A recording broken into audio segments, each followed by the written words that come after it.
Oh, it's delicious. What are you drinking? It's mineral water. Drinking water on a hot day is like heaven. That's true. Coke is good, but water is the root of life, so it must be good.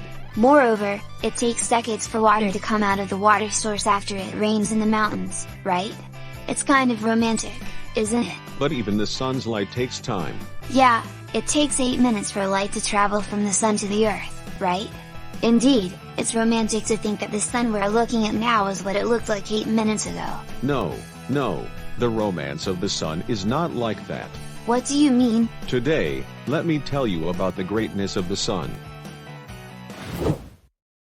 Let's start with the basic information about the size of the sun. First, let's look at its size. The sun is about 870,000 miles in diameter. That's 109 Earths in a row. That's crazy. The similarity ratio is 109 times, so the volume ratio is 1.3 million times. Wouldn't it be great if Mike's savings were 1.3 million times larger? That'd be $1.3 million.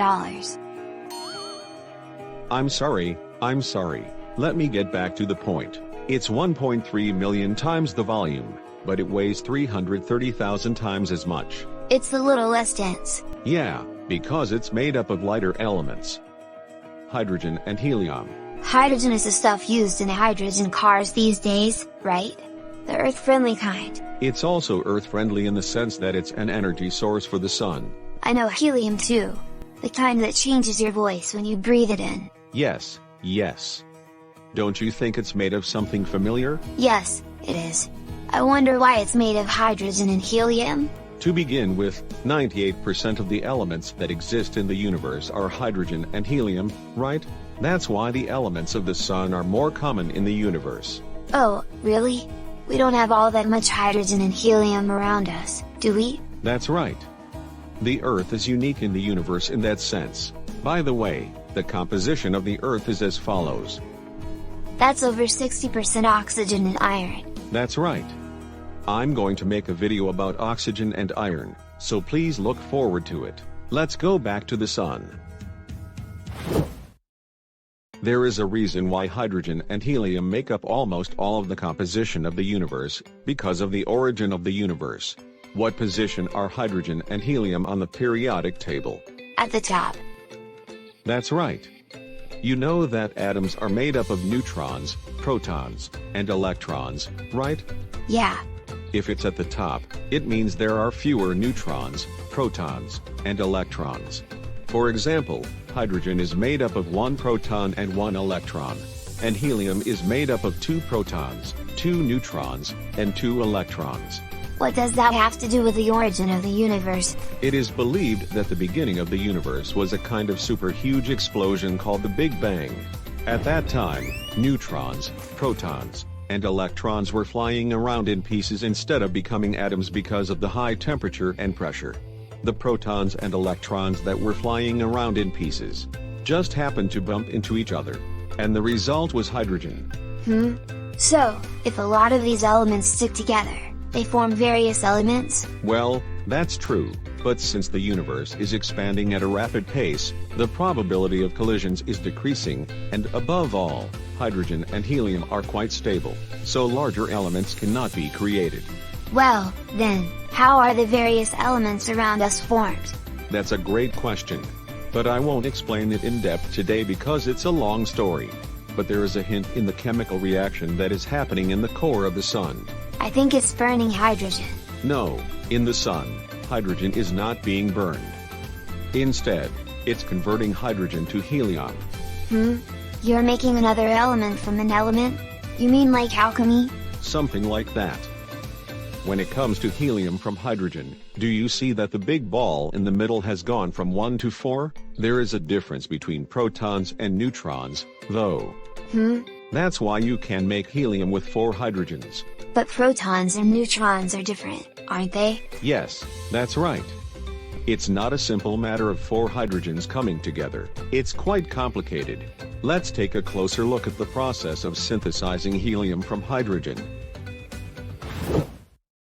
First, 2 protons are combined to form a proton and a neutron. At this time, neutrinos are emitted. What is a neutrino? Neutrinos are subatomic particles that have no electric charge, but don't think too much about that right now.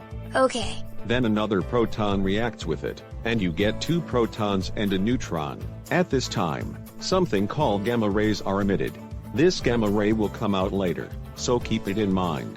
And then the two react together to form a helium nucleus. So it's not just the four of them sticking together? That's right. If you think about the fact that helium is finally formed after many complicated reactions like this, it would be hard to make a larger element, right? Yes, that's true. When several atoms come together like this to form another atom, it is called nuclear fusion. Nuclear fusion, that sounds like nuclear power generation. Yes, nuclear power generation is fission. And the sun is fusion. Either way, they are the same in that they produce enormous amounts of energy according to the most famous physical formula in the world. I know this one. It's a famous one. I'll explain it next time. To put it simply, mass can be converted into energy. And with a very small mass, you can generate a very large amount of energy. I also used a nuclear reaction to generate 1.21 gigawatts of power. In the process of converting 4 hydrogens into 1 helium, only a small amount of mass is lost, 0.7%. Let's do the math for this one reaction we just saw. With this reaction, this much mass is lost. That's tiny. And from E equals mc squared, we can calculate the energy produced in one reaction. I don't know, but since it's to the negative 12th power, isn't that a small amount of energy? For a single reaction, yes. There's a lot of these reactions going on, isn't there? I wonder how many of them are happening? I can't imagine it at all. The mass lost by the sun is 4 million tons per second. No. Multiply that by the speed of light squared, and what kind of energy is that? The sun is in trouble, isn't it? The amount of energy the Earth receives from the sun is enormous, but the total amount of energy the sun produces is 2 billion times that. Are you beginning to understand how amazing the sun is? It's too much, really. The energy produced by the sun can be expressed in these numbers. You'd be surprised to hear how great these numbers are, wouldn't you? Well, I'm pretty sure I wouldn't be surprised if you told me that. It is said that the energy produced by the sun every second is more than the total energy consumed by mankind to date. What, in 1 second? Oh, I'm surprised. I don't know what you're talking about anymore. I mean, losing 4 billion kilograms per second, isn't that crazy? It's fine. The mass of the sun is extraordinary. It is said that it will take roughly 10 billion years for the sun to finish its fusion reaction, or lifetime. I'm full of it. The sun accounts for 99.8% of the mass of the solar system. Mercury, Venus, Earth, Mars, Jupiter, Saturn, Uranus, and Neptune altogether account for 0.2%. It's just overwhelming. I can't take it anymore. It's too big. I feel so small. I've gone a little overboard, haven't I? Let's move on. What's the next story? The first story. You're talking about romance? What's more romantic than water taking decades to come out? I mean, I know the sun is so far away that it takes 8 minutes for light to reach it, but... Well, yes, it does. 8 minutes and 19 seconds to be exact. But water is more romantic because it takes longer. I know it's romantic to think that the water you are drinking now is the rain that fell when you were born. But the sun is not like that, you know. No, it's 8 minutes and 19 seconds, right? It's a million years. What the hell are you talking about? It is said that it takes a million years for the energy produced at the core of the sun to be emitted as light from the surface of the sun. Wow! Amazing! Well, some say it's about 200,000 years, but in any case, we are now seeing light with our eyes from energy that was created as early as or even before the emergence of Homo sapiens. I didn't know that. I don't know what it is, but I thought it was coming out at the speed of light. Isn't it amazing? I'll explain it to you.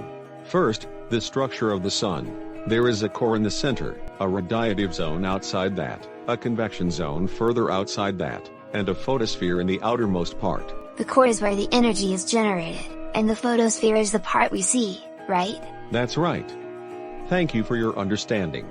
The energy created in the core passes through the radiative zone and the convection zone before reaching the photosphere. The radiative and convection zones differ in the way the energy passes through them. I don't understand how the energy passes through them in the first place. That's a good question. The energy produced by the sun is in the form of electromagnetic waves called gamma rays. Look again at this diagram you just saw. This is a gamma ray. Electromagnetic waves are the kind you use in cell phones and the like. Visible light that we can see is also an electromagnetic wave. Also, infrared rays, ultraviolet rays, and so on. Electromagnetic waves are waves, but they have different properties depending on the fineness of the waves. The fineness of these waves is called wavelength. The gamma rays produced in the center of the sun have very fine waves, and they are in a high energy state. They pass through the radiative zone. The radiative zone is about 400,000 kilometers thick, so at the speed of electromagnetic waves, it would pass through it in a little over a second if it were moving straight ahead. But in reality, we're going to take a lot of detours anyway. Why? In the interior of the sun, the protons and electrons in the atoms are separated in a plasma state. The electromagnetic waves interact with these, and they collide, refract, absorb, and radiate, and can only proceed randomly. It must take a lot of time to go through the thickness of 30 Earths in such a random way. That's right. After that, it goes through the convection zone that's spinning around and around. This is going to take a long time, isn't it? It is said to take hundreds of thousands of years to pass through the radiative and convection zones. Wow, this is so romantic. As they bounce off and are absorbed and emitted over hundreds of thousands of years, electromagnetic waves lose more and more energy. In other words, gamma rays become X-rays, X-rays become ultraviolet rays, ultraviolet rays become visible rays become infrared rays, and so on. Oh, so they all come out as infrared rays? No, the inside of the radiative zone is random, so some of them come out quite quickly. Those electromagnetic waves come out in ultraviolet light, and over time, the wavelengths can become much longer, like radio waves. In other words, the sun emits electromagnetic waves of various wavelengths. Surely, it's the ultraviolet rays that give us a sunburn, right? It's infrared rays that make us warm. And we can feel the various wavelengths being emitted. Next time, I'll try not to complain about the heat or the glare. You're right. The sun is really the only external energy source for the Earth. We should be grateful to the sun. Besides, who cares about the summer heat when you know that the center of the sun is 16 million Kelvin? Well, that's a different story. In this channel, we will continue to post videos on topics that make science accessible and fun. If you find today's video interesting or informative, please click the good button and subscribe. Also, please feel free to comment. See you in about 30 years. Bye.